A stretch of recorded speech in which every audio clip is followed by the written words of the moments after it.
চিন্তা করতে পারেন, বাতাসের ঝাপটায় যে মানুষটি পড়ে যেতেন তার পায়ের চিকন হাড় দেখে মক্কার কাফেররা হাসাহাসি করত।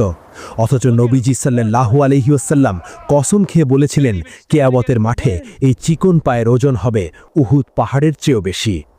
তিনিই সেই ব্যক্তি যার তেলাওয়াত শুনে নবীজির দু চোখ দিয়ে অঝরে পানি পড়ত, যাকে কাফেররা মেরে হাড় গোড় ভেঙে দিয়েছিল, তবুও তার মুখ থেকে কোরআন থামানো যায়নি। কে ছিলেন এই জাদুকরী ইমানের অধিকারী? সামান্য রাখাল থেকে কিভাবে তিনি হয়ে উঠলেন জান্নাতের সর্দার?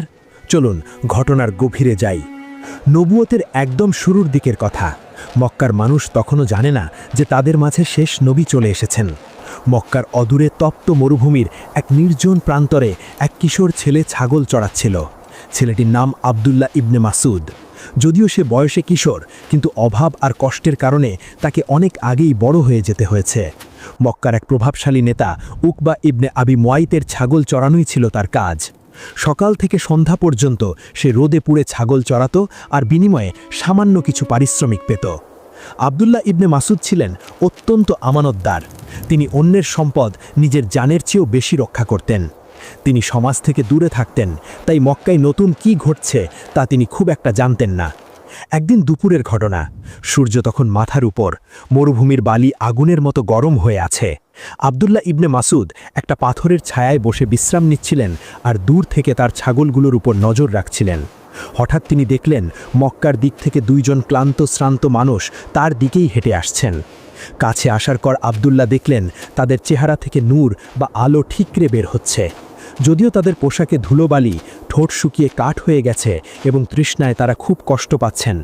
এই দুইজন ব্যক্তি ছিলেন আমাদের প্রিয় নবী হজরত মুহাম্মদ সাল্লাল্লাহু আলাইহি ওয়াসাল্লাম এবং তার সবচেয়ে কাছের বন্ধু হজরত আবু বকর সিদ্দিক রাদিয়াল্লাহু। কাফেরদের অত্যাচারে বা কোনো প্রয়োজনে তারা মক্কা থেকে একটু দূরে বেরিয়েছিলেন। নবীজি সাল্লাল্লাহু আলাইহি ওয়াসাল্লাম এবং আবু বকর সেই কিশোর রাখালের কাছে এসে দাঁড়ালেন। তারা সালাম দিলেন। এরপর আবু বকর জিজ্ঞেস করলেন, হে কিশোর, আমাদের খুব পিপাসা পেয়েছে, আমাদের গলা শুকিয়ে গেছে, তোমার এই ছাগলগুলো থেকে কি আমাদের একটু দুধ পান করাতে পারবে? এতে আমাদের প্রাণটা জুড়াবে। সাধারণত যে কেউ হলে মক্কার সম্ভ্রান্ত লোকদের দেখে খুশি হয়ে দুধ দিয়ে দিত, কিন্তু আব্দুল্লাহ ইবনে মাসুদ ছিলেন অন্য ধাতুতে পড়া।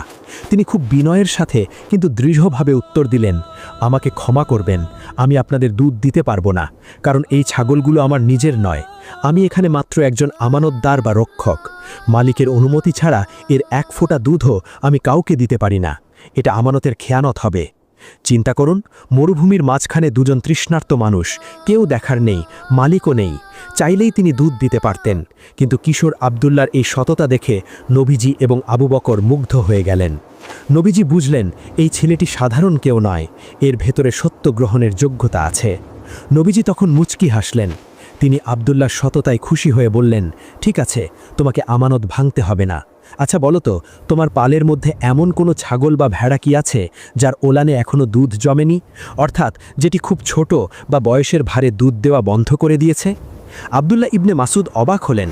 তিনি ভাবলেন, দুধ নেই এমন ছাগল দিয়ে এরা কি করবেন?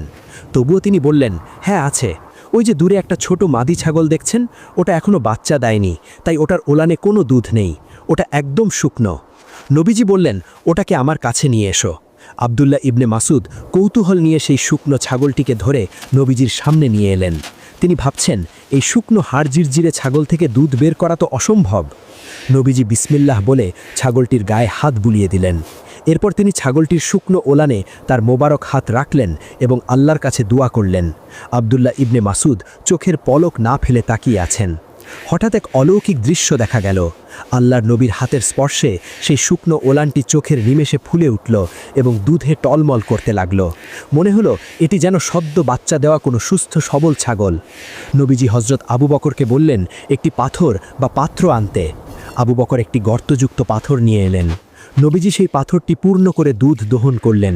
প্রথমে তিনি আবু বকরকে পান করালেন, তারপর তিনি নিজে পান করলেন এবং শেষে অবাক হয়ে তাকিয়ে থাকা সেই কিশোর আব্দুল্লাহ ইবনে মাসুদকেও সেই সুস্বাদু দুধ পান করালেন। সবাই তৃপ্তি মিটিয়ে পান করার পর নবীজি ছাগলটির ওলানে হাত রেখে বললেন, সংকুচিত হয়ে যাও। সাথে সাথে ওলানটি আবার আগের মতো শুকনো হয়ে গেল, যেন কিছুই হয়নি। এই দৃশ্য দেখে আব্দুল্লাহ ইবনে মাসুদের অন্তর কেঁপে উঠল। তিনি বুঝতে পারলেন এটি কোনো সাধারণ জাদুকর বা গণকের কাজ নয়, এটি একমাত্র আল্লাহর কোনো প্রিয় বান্দাই করতে পারেন। তার মনের ভেতর এক অদ্ভুত ভক্তি আর ভালোবাসা জন্ম নিল। তিনি নবীজির পায়ের কাছে বসে পড়লেন। তিনি নবীজির হাত ধরে আবেগী কণ্ঠে বললেন, হে মহান ব্যক্তি, আপনি যেই দোয়া পড়ে বা যেই কথা বলে এই অলৌকিক কাজ করলেন, আমাকে সেই কথাগুলো শিখিয়ে দিন। আমি এই সুন্দর কথাগুলো শিখতে চাই। নবীজি তার মাথায় হাত বুলিয়ে দিলেন। তিনি পরম মমতায় বললেন, তুমি তো এক বুদ্ধিমান এবং শিক্ষিত বালক, তোমাকে আল্লাহ ইলম দান করবেন। সেদিনই সেই মরুভূমির তপ্ত বালুর উপর দাঁড়িয়ে